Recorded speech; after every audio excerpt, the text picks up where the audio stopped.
Hello everyone, welcome to another episode of the Clement Consultancy Educational Series. So in this today's episode 25, we're going to discuss about the different options for HDB owners. And this is especially important if you are HDB owner yourself, because why 80% of the Singaporeans stays in the HDB flat.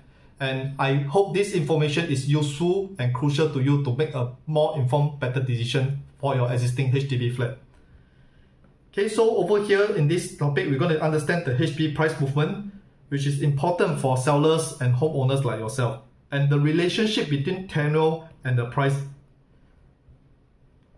So as usual, I'm going to throw in some case study. So as illustrated here, this is a case study that I saw in HDB Punggol. So let's explore HDB Punggol prices. So I'm going to use block 121B and block 135, which is just adjacent to one another.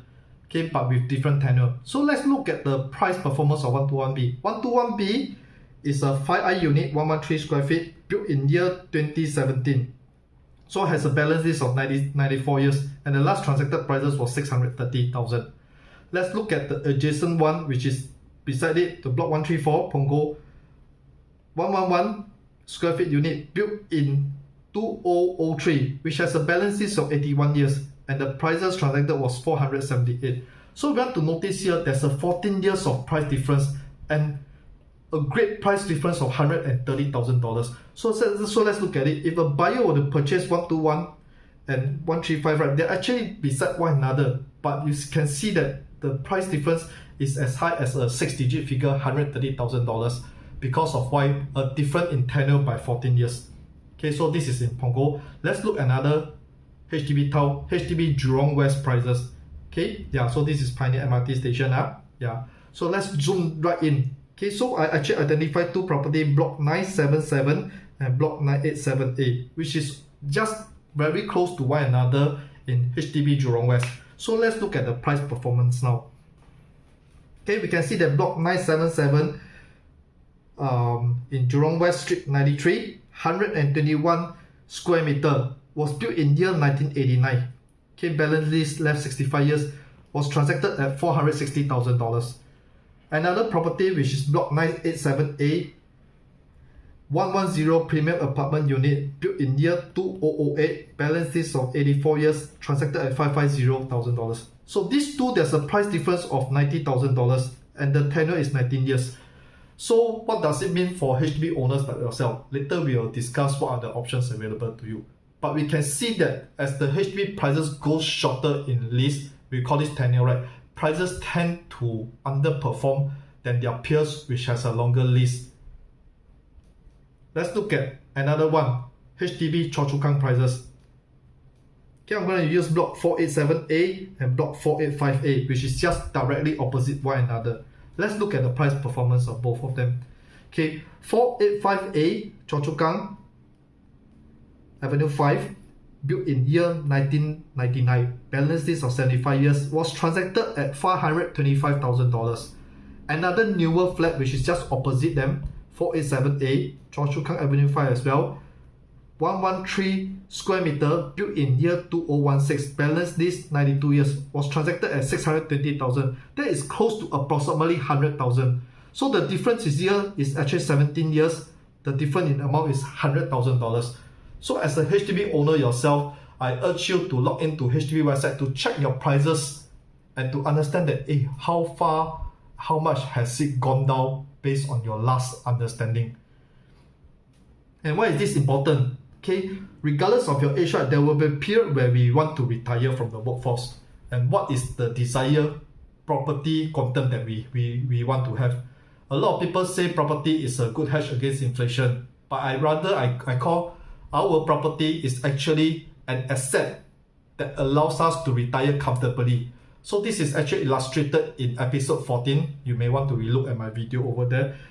There will be people who understand that they want a 500k HDB is more than enough. Some will expect I want to have an EC or probably 1 or 2 bedroom condominium at $1 million. And some wanted more. I want a 1.5 million quantum property. Because why? At the end of the day, you and me will retire from the workforce. If our property has value, we can always right size. Some people say downgrade. We can right size to the right property and cash out the savings that we have forced ourselves to save along the years. This is also illustrated in my episode 17, why property is considered as a form of forced savings.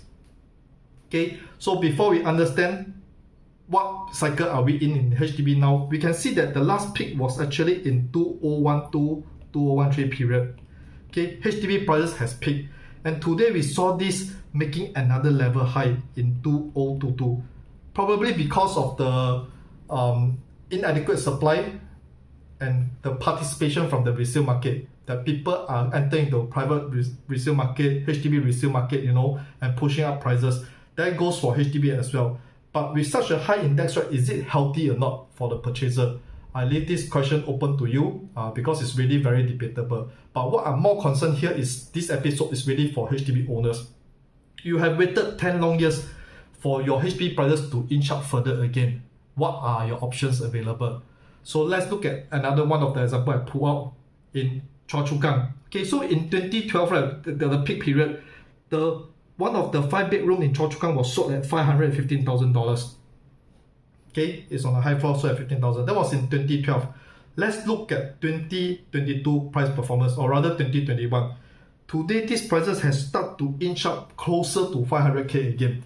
That means there will be a period where you miss the property prices on the peak. In 2012, your property prices could go as high as 515,000.